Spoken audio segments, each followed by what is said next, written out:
આ બધું થઈ ગયું એટલે હવે આખા અધ્યાયનો ઉપસંહાર કરતા સંજય કહે છે.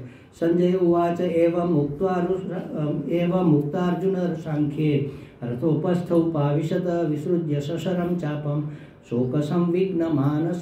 શોકથી સંવિઘ્ન એટલે ઉદ્વિગ્ન થયેલા મનવાળો અર્જુન વિસૃજ્ય છોડીને સશરમ ચાપ ધનુષ બાણ છોડી દે છે અને આવું બોલીને રથોપસ્થ ઉપાવિશત રથના પાછળના ભાગમાં બેસી પડે, ફસડાઈ પડે છે. આમ તો ખરેખર તો બેસી નથી પડતો, ફસડાઈ પડે, કારણ કે ઉભો રહેવાની ત્રેવડ નહોતી, પગ ધ્રુજતા હતા, પરસેવો વળતો હતો, ચામડી બળતી હતી, મોં સુકાતું હતું, આંખમાં આંસુ આવી ગયા હતા. આવો વીર પુરુષ, તમે વિચાર કરો, મોહ કેટલી હદે વ્યાપી ગયો હશે. એની આંખમાં જળજળી આવી ગયા, હાથ ધ્રુજવા માંડ્યા, ધનુષ પણ ઉપાડવાની શક્તિ ન રહે. ઊભો રહેવાને કહે છે કે હું ઊભો રહેવા માટે પણ સશક્ત નથી. આ ચામડી દાજે છે મારી, રૂવાડા ઊભા થઈ ગયા છે, ફસડાઈ પડ્યો, ધનુષબાણ છોડી દીધા અને પોતે ફસડાઈ પડ્યો. બધા અનર્થોનું મૂળ આ યુદ્ધ છે. કુળનો નાશ થશે, નરકમાં વાસ થશે. એવા તર્કથી અને એવા પ્રમાણથી શોકથી અત્યંત વ્યાકુળ થયેલો અર્જુન રથના મધ્ય ભાગમાં ગાંડી અને ધનુષ અને બાણ છોડીને બેસી પડે છે. શોકથી સંવિઘ્ન, શોકથી દગ્ધ થયેલા મનવાળો, બળબડતા હૃદયવાળો એ અર્જુન રથના મધ્ય ભાગમાં બેસી પડે છે. પછી આગળ બીજો અધ્યાય આવશે, એમાં ભગવાન શરૂઆત કરશે. હજી પહેલાં થોડું અર્જુન બોલશે, હજી બેસીને પણ હજી થોડુંક બોલે છે, એટલે એ વાત પછી આગળ આવશે. તો કહે છે કે જગતમાં આ મોહ છે ને, એ ધર્મ અધર્મ, કર્તવ્ય અકર્તવ્યના વિવેકને ક્ષીણ કરી નાખે છે, વિવેકનો પરાભવ કરી નાખે છે, વિવેકને અભિભૂત કરી નાખે છે. એટલે એનાથી ક્યારે બચી શકાય કે જ્યારે કોઈ સદગુરુ મળે, કોઈ ભગવાન મળે, અને ભગવાન ગુરુ તરીકે એને સ્વીકાર્યા, ત્યાર પછી એમાંથી એ મુક્ત થયો, એ શોકમાંથી. એટલે આવું જ્યારે થાય ત્યારે કોઈ મહાપુરુષનો આશરો લેવો જોઈએ કે મહારાજ આવી તકલીફ છે, શું કરવું, અને એના માર્ગદર્શન પ્રમાણે જીવન જીવવું જોઈએ. તો આમાંથી બચી શકાય એમ. હવે આવે છે પુષ્પિકા, જુઓ નીચે. ઓમ તત્સત ઇતિ શ્રીમદ ભગવદ્ ગીતા સુપનિષત્સુ બ્રહ્મ વિદ્યાયામ યોગ શાસ્ત્રે શ્રી કૃષ્ણ અર્જુન સંવાદે અર્જુન વિષાદ યોગો નામ પ્રથમો અધ્યાય. દરેક અધ્યાયની નીચે આવશે. આમાં પહેલી વખત આવી છે એટલે આપણે સમજી લઈએ, પછી દર વખતે આ સમજવાની જરૂર નહીં. જો ઓમ તત્સત ઇતિ એટલે આ ઓમ, તત અને સત એ ત્રણ ભગવાનના નામ છે. એટલે ઓમ છે એનું ઉચ્ચારણ કરવાથી ભલે એનું તાત્પર્ય આપણને ખબર હોય કે ન હોય, પણ આ કાર્યના અંગભૂત દોષો દૂર થાય. આપણે કોઈ પણ કાર્ય કરતા એમાં કંઈક દોષ તો રહી ગયા. આપણે આ પાઠ કર્યો એમાં ઉચ્ચારણની આપણી ભૂલ ન રહી ગઈ હોય. દીર્ઘ અહીંયા રસ્વ બોલી ગયા હોય, રસ્વ અહીંયા દીર્ઘ બોલી ગયા હોય, વિસર્ગ બોલ્યા ન હોય, વચ્ચે બ્રેક કરી હોય તો અહીંયા વિસર્ગ મૂકવો જોઈએ. મમ્બ બોલીએ છીએ આપણે, પેલા શરૂઆતમાં પેલું બોલીએ ને, એમાં હું સાંભળું છું ઘણી વખત, મને સાંભળાય છે એવું. મમ્બ ત્વામ અનુસંદધામી ભગવદ્ ગીતે ભવદ્વેષિણી. મમ્બ નથી, મ છે આગળ બોલવાનો છે. અષ્ટાદશાધ્યાયી નિમ, અને પછી અહીંયા અંબ બોલો. અંબ એટલે અંબા, માં, માતાને આપણે અંબા કહીએ ને, એ અહીંયા અંબ બોલવાનું છે. આપણે ભૂલથી મમ્બ બોલતા હોય તો આ દોષ છે. એટલે આવા કંઈ પણ આપણને ખ્યાલ બારા જે દોષ રહી ગયા હોય એ દોષનું નિવારણ થાય છે. ઓમનું ઉચ્ચારણ કરવાનો તાત્પર્ય એ છે કે ભગવાનનું પરમ શુદ્ધ નામ છે અને એ અંગભૂત દોષોને દૂર કરે છે. તત એ પદના ઉચ્ચારણનું તાત્પર્ય એ છે કે એ કાર્ય ભગવત પ્રેમ માટેનું છે. તત એટલે તે એટલે પરમાત્મા, કે આ તમને સમર્પિત છે. કોઈ પણ કામ પૂરું કરીએ ને, અમારે જનરલી આવું અધ્યાત્મમાં તો છે જ, એક વિષય પૂરો થાય એટલે ઓમ તત્સત બ્રહ્માર્પણમસ્તુ આવું આપણે બોલી નાખીએ. આ બ્રહ્મને અર્પણ થાય. ઇદન મમ, આ મારું નથી, આ ભગવાન માટેનું કાર્ય છે, આવું ઓમ તત્સત બોલતા હોય. એટલે આ તત એટલે તે એટલે પરમાત્મા. એટલે આ તેનું કાર્ય છે, આ ભગવત કાર્ય છે, મારા સ્વાર્થ માટેનું નથી, મારા કલ્યાણ માટેનું છે, પણ એમની સહાયતાથી પરમાત્માના ખોળે બેસીને. તત સત, સતનું ઉચ્ચારણ કરીએ એનું તાત્પર્ય છે કે આ કાર્ય અવિનાશી ફળ. સત છે એ અવિનાશી હોય એને સત કહેવાય. ત્રણ કાળમાં હોય ત્રિકાલ અબાધિત, એને સત કહેવાય. તો આ કાર્યનું ફળ અવિનાશી બનો. બીજા કોઈ કાર્યનું ફળ અવિનાશી નથી, તરત જતું રહે છે ને. હમણાં આપણે જોયું ને, એનું ફળ રહેતું નથી. સુખ આવ્યું જતું રહ્યું, સુવિધા આવી જતી રહી, સુવિધામાં અસુવિધા થઈ જાય. મોટા મોટા બંગલા બનાવ્યા અને પછી વેચાઈ ગયા મફતના ભાવે, એવું બન્યું છે. મારા જીવનમાં બન્યું છે. વિશાળ બંગલો એટલો મોજથી એટલો શોખથી બનાવ્યો ને આમ જીવન પલટી ગયું. શું કે પેલી 7:30 લાગી ગયું બધું પાણીમાં, પાછું ફરીથી જીવન આવું જ ચાલવાનું છે. પેલા શું કે પેલું ચકડોળની જેમ ક્યારેક ઉપર ને ક્યારેક નીચે. તો આ કાર્ય અવિનાશી બને, સતનો અર્થ એવો થાય છે.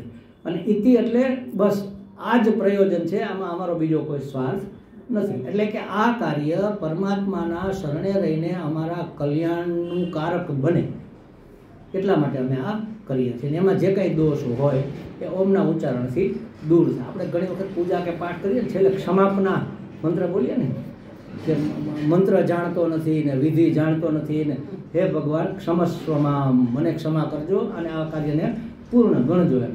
બસ આનો અર્થ જ છે એક જાત.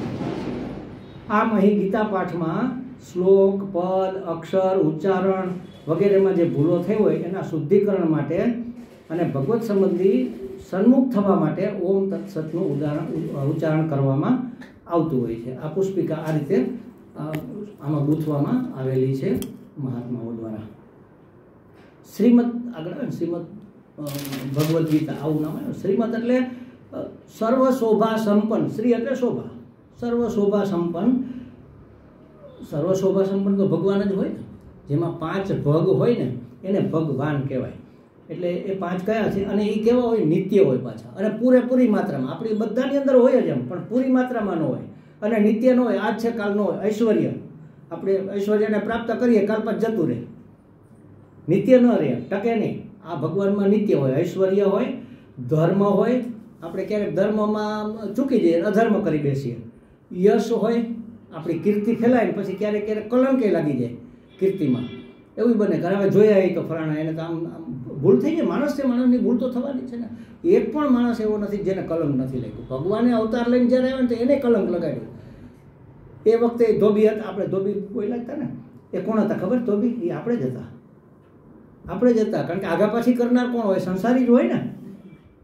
એટલે એ ધોબીના સ્વરૂપે આપણે જ હતા. એમ આપણે બધા એમ ટૂંકમાં એટલે એના પ્રતિનિધિ જ ગણો ને.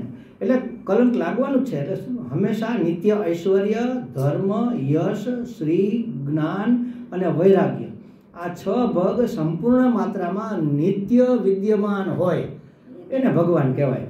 એવા ભગવાનના શ્રી મુખેથી સ્વાનંદે, કંઈ કમાવા માટે નહીં, મેં ભાગવત કથા કરી તો કંઈક મને મળે એમ એટલા માટે હું કરું. હવે તો કેટલા ભાવ થઈ ગયા છે અમુક મોટા મોટા મહાત્માઓના, જે આ કથા કરો છે એના કરોડો રૂપિયા ખર્ચવા આપણે બાપા. તમે વિચાર તો કરો, એક ભાગવત કથામાં કરોડો રૂપિયા ખર્ચવાના. અને શેના માટે આપણે કરીએ છીએ? પિતૃઓની મુક્તિ માટે કરીએ છીએ ને. મૂંગા ન પડી જાય પિતૃઓ. આપણા બાપા બિચારા એક હોપારી અઠવાડિયું હલાવતા, એક કટકો આખા દિવસમાં મોઢામાં નાખે, ઓગાળ્યા રાખે, ધીમે ધીમે ચૂરો કરીને ન ખાય. કારણ કે મોંઘું પડે ને. એના પાછળ આપણે 1.5-2 કરોડનો ખર્ચ કરીએ. આપણે જવું તો પછી આપણા છોકરાઓ કરશે ને. એને દુઃખી કરવા એના કરતાં આપણે જ મુક્ત થઈ જાય તો આપણે એના હાટું શું કામ બાકી રાખવું છે? આપણે તો કર્યું, આપણા છોકરા કરે કે ન કરે કેને ખબર છે? તેના કરતાં આપણે જ મુક્ત થઈ જાય ને. ભાગવત આપણી સામે છે, ભાગવતનું અધ્યયન કરો, ભાગવત વાંચો. હા, ભાગવત વાંચો અને જે સત્ય છે એને સ્વીકારો. આપણે પોતે જ મુક્ત ન થઈ જાય, બીજાને છોકરા કે કોઈ પણ એના ઉપર શું કામ આધાર રાખીએ કે એ મને મુક્ત કરશે એમ? આપણે મુક્ત થઈ જાય ને. તો બધું સહેલું નથી, આ બહુ બધું અઘરું અને મોંઘું થઈ ગયું છે. ભગવાન એના માટે નથી, એ તો સ્વાનંદે, આનંદમાં છે એટલે બોલે છે. ભગવાન ઉપદેશ આપે તો આનંદ માટે, પોતાને આનંદ થાય છે, સામેવાળાને આનંદ આપવો છે એટલા માટે. પરમાત્મા તો આનંદ આપવા માટે જ એના, અમારા સ્વામી એવું કહે, આપણા ભગવાનને કરુણા કરવા સિવાય બીજું કાંઈ, કૃપા કરવા સિવાય બીજું કાંઈ આવડતું જ નથી. મારે વચ્ચે એક વોટ્સએપ આવ્યો હતો, મને બહુ જ ગમ્યું હતું કે હું ને મારા ભગવાન બે ભૂલકના. હું ભૂલ કરું તો ભગવાન ભૂલી જાય, ભગવાન ઉપકાર કરે હું ભૂલી જાય, અમે બે ભૂલકના. એટલે તો આપણું ગાડું હાલે છે. આપણે ઉપકાર ભૂલી જતા હોય ને ભગવાન યાદ રાખે તો વારો ન કાઢી નાખે. આપણે ભૂલ કરી, ભૂલ ભગવાન યાદ રાખે તો બે ભૂલકના. ભગવાનને કૃપા કરવા સિવાય કંઈ આવડતું જ નથી. નોકરી કૃપા જ કરે છે, પણ આપણને કેમ અનુભવાતી નથી? કારણ કે આપણે અભિમુખ નથી, વિમુખ છીએ એનાથી. આપણે સંસાર અને સંસારના વિષયોને અભિમુખ છીએ. પરમાત્માને અભિમુખ થઈએ તો કૃપાનો અનુભવ થાય. એટલે કહે છે કે એને શ્રીમુખથી સ્વાનંદે ગવાયેલ ગીતને ગીતા કહેવામાં આવે. શ્રીમદ ભગવદ્ ગીતા, શ્રીમદ કીધું, ભગવદ્ ગીતા, ભગવદ એટલે ભગવાને ગાયેલી, ગીતા એટલે ગાયેલું ગીત, એટલે એ રીતે શ્રીમદ ભગવદ્ ગીતા એને કહેવામાં આવે છે. આમ સઘળા ઉપનિષદોનું સાર તત્વ સંગ્રહાયેલું છે આમાં, અને આત્મ સ્વરૂપની પ્રાપ્તિ માટે આમાં આત્મતત્વનો બોધ પણ આપવામાં આવેલો છે. અને આ ભગવદ્ વાણી હોવાથી ઉપનિષદ સ્વરૂપ છે. બ્રહ્મ વિદ્યાયામ ઉપનિષદ એવું છે ને, બ્રહ્મ વિદ્યા છે, મુક્તિ માટેની વિદ્યા છે, એટલે એને બ્રહ્મ વિદ્યા. વર્ણ, આશ્રમ, સંપ્રદાય, કોઈ પણ આગ્રહ વગર પ્રાણી માત્રનું કલ્યાણ કરનારી સર્વશ્રેષ્ઠ વિદ્યા, પરમ વિદ્યા હોવાથી એને બ્રહ્મ વિદ્યા કીધી. એને ક્યાંય એવું કીધું ભાઈ બ્રાહ્મણ હોય એને જ મુક્તિ થશે, કે શ્રમિક હોય એની જ મુક્તિ થશે, આવું નવરા બેઠા હોય એની નહીં થાય.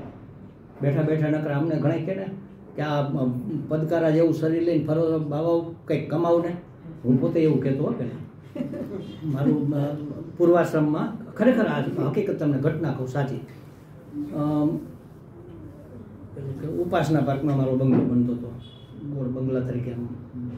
તો પેલા આવે ને પેલા હાથી લઈને પેલા શું કે નાથ બાવા કે શું કે એને એ હાથીવાળા જે બાબા આવે ને, દે દે બાબા કુછ દે દે કરતા આવ્યા. મેં કીધું યાર આ પીઢિયા જેવા છો, કંઈક કામ કરો ને, મફત માગીને ખાવ છો ને આ હાથીને હેરાન કરો છો. મને કહે નહીં તમારા કલ્યાણ હોગા. મેં કીધું કેટલું શું જોઈએ તમારે?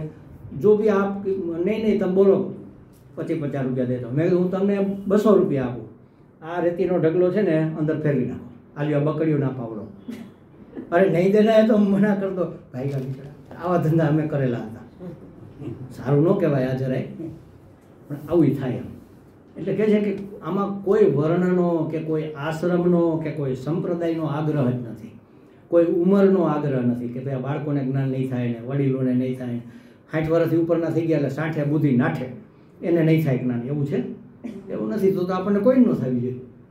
એટલે કોઈ પણ જાતના ભેદભાવ વગર સૌનું કલ્યાણ કરનારી હોવાથી, પરમ કલ્યાણ કરનારી હોવાથી એનું નામ બ્રહ્મ વિદ્યા છે.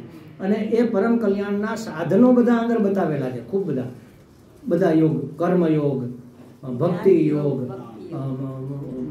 પેલા શું કહેવાય ધ્યાન યોગ અને જ્ઞાન યોગ, બધા જ. એટલે યોગ શાસ્ત્ર પણ છે. બ્રહ્મ વિદ્યાયામ યોગ શાસ્ત્રે શ્રી કૃષ્ણાર્જુન સંવાદે, જો સંવાદ કીધો, વાદ હોય, સંવાદ હોય, વિવાદ હોય, વિખવાદ હોય. વાદ એટલે ખાલી તમે બોલો હું બોલું, સામે બે જણા પોતપોતાની વાત રજૂ કરે, ભેરભાવથી નહીં, સ્પષ્ટતા કરવા માટે, તો એને વાદ કહેવાય. પણ હું પૂછું અને તમે એનો સરસ રીતે મને સમજાવીને જવાબ આપો, એને સંવાદ કહેવાય. મારી સંશય, મારા શંકાનું સમાધાન તમે કરો, એને સંવાદ કહેવાય. અર્જુન શંકાઓ રજૂ કરે, ભગવાન આમ ને આમ કરીએ તો શું થાય? તો કે આમ થાય.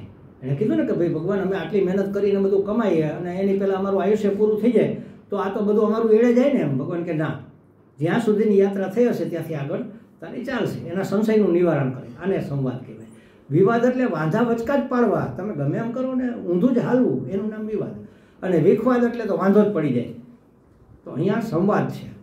એટલે અર્જુનના સંશય, એની શંકાઓનું ભગવાન સમાધાન કરે છે. એટલે એના સંવાદ રૂપે છે. એટલે તત્વજ્ઞાન એટલે બ્રહ્મ વિદ્યા, અને તત્વજ્ઞાનની પ્રાપ્તિના સાધન એટલે યોગશાસ્ત્ર. બ્રહ્મ વિદ્યાયામ યોગ શાસ્ત્રે શ્રી કૃષ્ણાર્જુન સંવાદે અર્જુન વિષાદ યોગ નામ પ્રથમો અધ્યાય. અર્જુનના વિષાદ, અર્જુનને જીવનમાં વિષાદ આવે છે ને વિષાદથી પછી ધીમે ધીમે એ બધું નકામું એને લાગવા માંડે છે, એટલે વૈરાગ્ય થાય છે. જો જ્યારે આવી મુશ્કેલ ઘડી આવે ને ત્યારે સૌથી પહેલાં માણસને વૈરાગ્ય, એને જો પકડી લે ને તો માણસના જીવનનો ઉતાર થઈ જાય. ઘરમાં કોઈ મહત્વની વ્યક્તિ હોય પરિવારમાં અને એનું મૃત્યુ થાય તો આપણને કેટલો વિષાદ થાય, અરે ભારે કરી, હવે તો આ કુટુંબનું શું થશે, આ સંસાર નકામો છે, કાલે હરતા ફરતા હતા, બોલો લ્યો આજે તો હાવ રખડી પડ્યા નિરાધારથી. હમણાં કોરોના એવા હતા ને, કોરોનામાં અમારે એક સંબંધી છે, મારા ભાઈની દીકરીના સસરા જ્યાં એનું ઘર જ્યાં છે ને એની શેરીમાં એક પરિવાર રહે, સુખી પરિવાર, અને સાપરમાં એને કિચનવેરનું કારખાનું, કિચનવેર એટલે રસોડાનો બધો સામાન બનાવે, લાઇટર ને આ તે બધું, અને બહુ સારું ચાલે. દરરોજનું લાખ રૂપિયાનું ઉત્પાદન, એવું સરસ ચાલે.